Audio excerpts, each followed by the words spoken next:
Good morning, everybody. This is Marc Sperling here for T3Live.com. And I'm Lindsey with theStreet, and together we bring you the morning call. This morning, stock futures are pointing to an up open despite a weak bond auction out of Spain. We're going to get a slew more of earnings this morning, but also we'll hear the existing homes number, as well as the Philly Fed. So what are you expecting going into trading today? Well, we are getting a gap up open. This will be, after a week of downward action. We obviously had a week of upward action. So we're at the top end of our range. I would be taking off some trades, at least from a short-term point of view. We also are getting in the top end of our ascending channel, which means you probably have to lighten up on some positions. It's stock selection. We're in the slew of earnings season at this point in time. It's all about earnings. It's all about the stocks that come out, and that's where the action is going to be. That's where the volume is going to be. Any specific levels you're looking at on the SPY or SPX? I think, at this point, based on what I'm seeing technically, possibly could get to the 139. Obviously, 140 would be the top end of that range. Not sure it's really going to hit there today, but it's certainly something to look at. I don't think we get below 135.50 at this point for the next few days. Okay. And you mentioned earnings. Last night we got IBMs, which were better than most people had expected. They even raised guidance. IBM was up. It had a decent day yesterday, had some follow through this morning. It's now trading above its 200-day. Technically, that is good. It has repaired itself a decent amount over the last few months. Would I be buying it right now on a gap up to 193? Not yet. Let it come back down. Let it digest a little bit from a trading point of view. Back to 190, which is roughly the 200-day, is where I'll look to get a little bit more involved. All right, in the sector spotlight, we're going to take a look at retail because this group, though it had taken a dip down, it seems to be bouncing off of an oversold. We seem to be in an oversold bounce. Let's take a look at Nike first because I know that's a name you're looking at. This stock took a huge hit June 29th when they missed their earnings estimates, but since then the stock's been moving upwards. Stephanie Link at Action Alerts Plus, she owns this stock and she likes it for a number of reasons, one of which is valuation. It's trading at 15.5 times earnings, which compares to 21 times historically. Pretty cheap there. In the second half of this year, we're going to get new products which will help build the revenue and will help on the cost line too. And these guys have a great balance sheet. So what are you seeing in the stock? Well, I say once again, it's Nike. What does it matter? At some point in time, Nike always wins the race, along with Under Armour for that argument. But overall, it obviously missed earnings. So you want to wait, take a step back for a week or two, see what it does, let it digest the negative earnings, excuse me, and it has done that. It basically penetrated last week above the 92 level, which would be a trigger buy, and then you had 3 down days after that, which is what I like to see. Technically, I got back involved yesterday around 93 and change, and I'm still long, and I think it's going to fill the gap at this point in time. It's in the gap. I think you're looking at roughly around 98, 99 for a short-term target for Nike, and then it will test its 200-day moving average at 99. I'm going to take a quick look at Under Armour's chart too because that's been showing some strength lately. Well, again, I love to go after the name brands best in breed in a certain sector.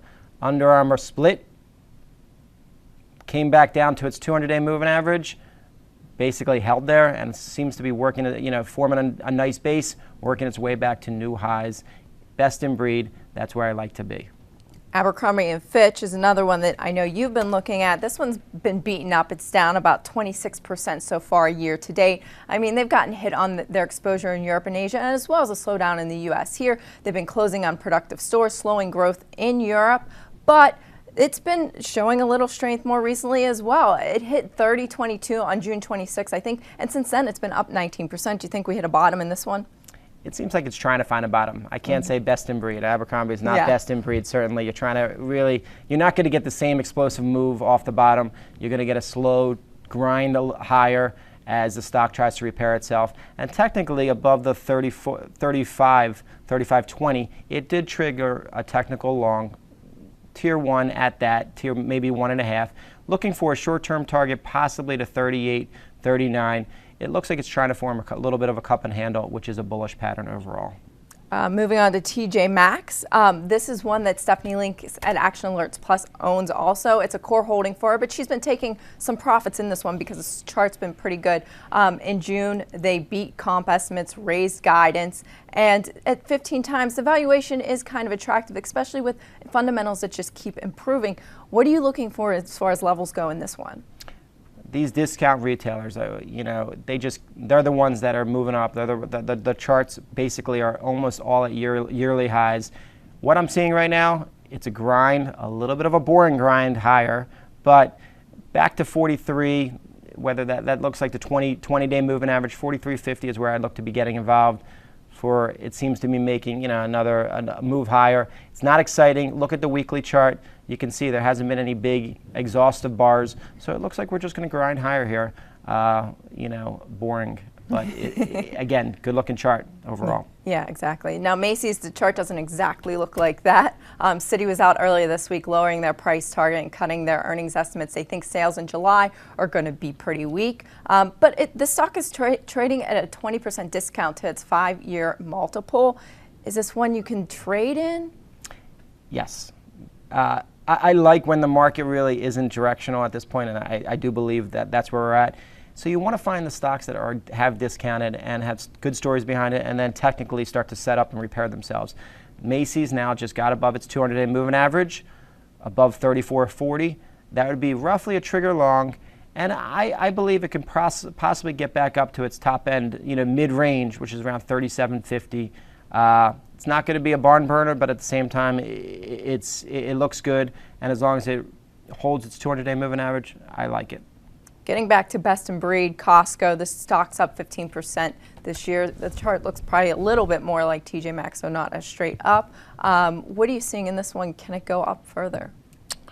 Costco, like a Walmart, like a Target, they are big name brands, big cap stocks that quite frankly keep going higher. And you know, if you just start, it's been a slow, steady pace. This is a weekly chart. I think you're going to see minimum 100 on Costco.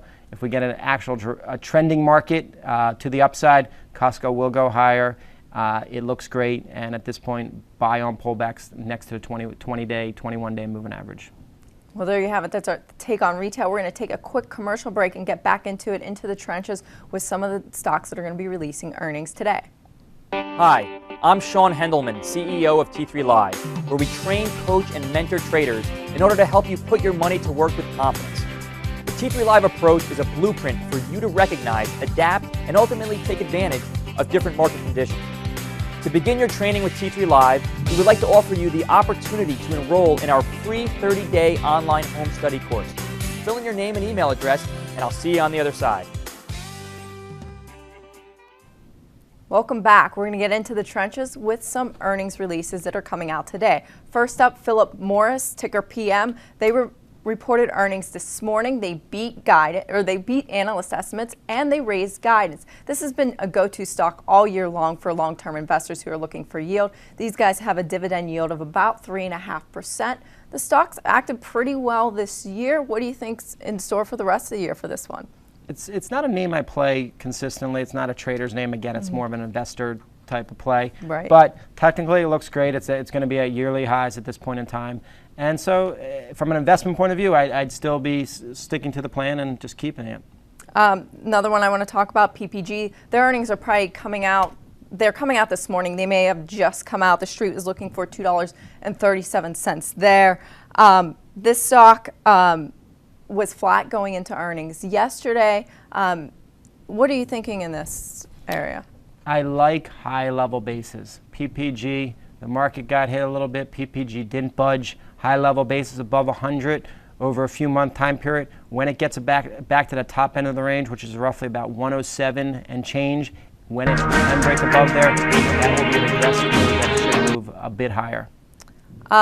Chipotle, after the close, we're going to get a slew more of earnings. Chipotle is going to be one of them, ticker CMG. This stock, Citi upgraded to a buy earlier this week, putting a $490 price target on it.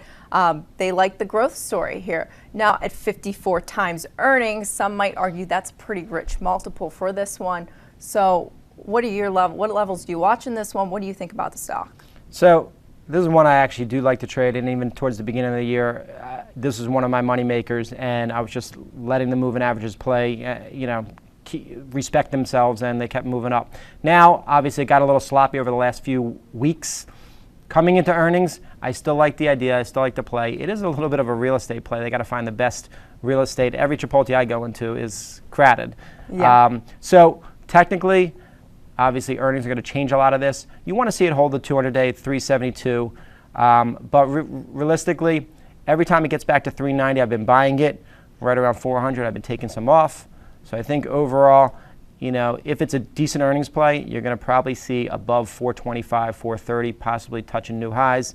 If not, you still like to see it hold. If it's bad, you still like to see it hold the 200-day moving average, 372. Right, exactly. Another one, Google reports after the close. This has been a laggard in the high beta tech space for a while now. They've missed their last 2 earnings reports, and this has been in a downtrend since about May. So what are you expecting tonight? I get a little excited when a company misses, such as Google, misses earnings 2 times in a row, discounted from 660 back to 580. Obviously, I think options are priced at this point for a 7 to 8% move, so you're talking $55 to $60. So overall, I put up the weekly chart just so we can see what it's happening. This stock has lived above the 500, 525 level at this point for almost 3 years, minus the 2008 level. I'd like to see it regain it's back to 600, above 600, and back to the 650 level. Ideally, that will get some other stocks in the industry back on track. We'll have to wait and see, but overall, I'm going to be a buyer probably above 600 either way. Okay, great. And Microsoft also reports after the close tonight.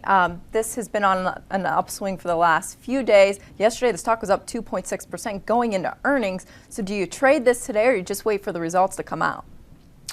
It's an investment stock, so at the same time, it hasn't done anything, and I'll put up the weekly chart for 1 minute. It hasn't done anything for a long, long time, for years. And that being said, I like to buy this anywhere from $29.50 to $30.50 with, I think, an eventual move back to the $33, $33.50. And I agree. I do believe that if we get a continued uptrend in this tape, at some point, Microsoft is going to be at new highs, all-time highs. All right, great. Let's get into some quick hits. We'll start off with Facebook. Now, this stock saw its first update yesterday after 6 consecutive down days. This is one I know that Scott watches pretty closely. What are your thoughts on it? He does watch it very closely. I don't watch it as closely anymore. Technically, not as pretty as I'd like it to be. But I do think 30.50, it could, it could get up to there, probably find some resistance at this point in time. Key resistance right now, 32 to 33. It's going to have a wall of stock trying to get above there. So at this point in time, that's what I'm looking for. If it gets back to 31, 32, you're probably going to get some more downward action or sideways action for it to, try to get back to its pre-IPO price of the 38 at some point in time. Right now, 30.50 would be the trade. The long trade gets there, I would take some off. Green Mountain, next quick hit. This has been a really beaten up stock this year. It keeps, its downtrend keeps getting beat up. Can you own this one? Can you trade this one? Is this one you just completely stay away from? I think stay away from or short on rallies at this point in time. When stocks become teenagers, we saw it with RIM, and we know where it is now. It's less than a teenager. It's $7. It's in second grade at this point in time, something to that effect. But GMCR could be going that way. Technically, it looks pretty poor. Obviously, it's heavily shorted, so you always have the chance that a short squeeze could happen. Technically, it's not showing me that at this point in time. All moving averages are pointing down. It looks lower to me. I wouldn't be necessarily shorting aggressively here. I would be looking for a rally back to maybe 20 for an idea to short. But intraday, I think every time it's up, 2% to 3%, you're probably going to have a chance to short it. All right, Caterpillar.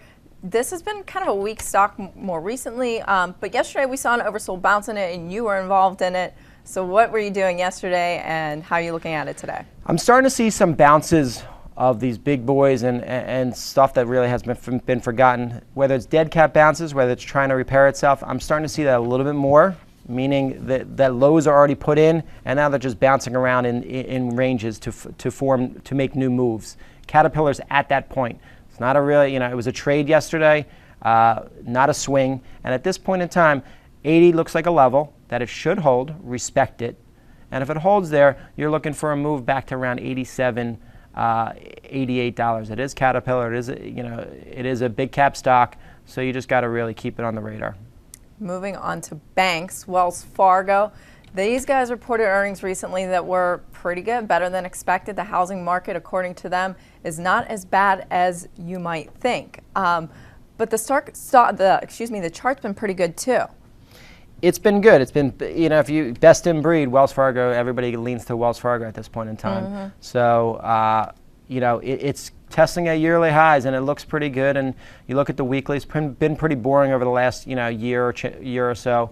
But overall, I like to go for best in breed when I'm going after an idea. And if we get that, if the market doesn't go anywhere without normally the banks, whether that has changed at this point in time with market dynamics, who knows? But best in breed, Wells Fargo does look the best. How do you feel about JP Morgan? That was considered a best in breed bank as well, despite the trading blunder. But we seem to be moving past that pretty well there. You can see, based on the arrows I have up right now, it's wedging, which means at the end of this wedge, ranges start to consolidate. At the end of that consolidation, you get a move, a directional move, one way or another. Whatever move that is, you jump on the train. So to me, most likely, the bad news is behind it. Once it, gets above the 3650, possibly the 200-day 3672, I think at this point in time, you're probably going to see a move back to $38.50 to $40 when it repairs itself. It still needs a little bit more time, but it's beginning to wedge, and the ranges are getting a lot smaller. Okay, good. So going into earnings season, the key here is going to be stock specific. This is a stock picker's market now, would you say? It is totally a stock picker's market. I've tried a few times stop and go type trades where I put on 20, 30 positions, and it lasts for about a day and a half, and the next thing you know, it totally reverses. To me, that just means I'm getting a lot more specific on my ideas, not putting a wide net out there, casting a much smaller net, maybe getting a little bit more aggressive in the few stocks that I'm playing, and hit a little bit more hit and run. Let that change. July, we're going to probably get the uptick. August, we might get the downtick. We'll have to wait and see what September and October brings. Normally, we'll get the uptick by the end of the year, but you got to deal with the ebbs and flows of the tape. Right, and exactly. Respect it. Respect the tape. Respect it.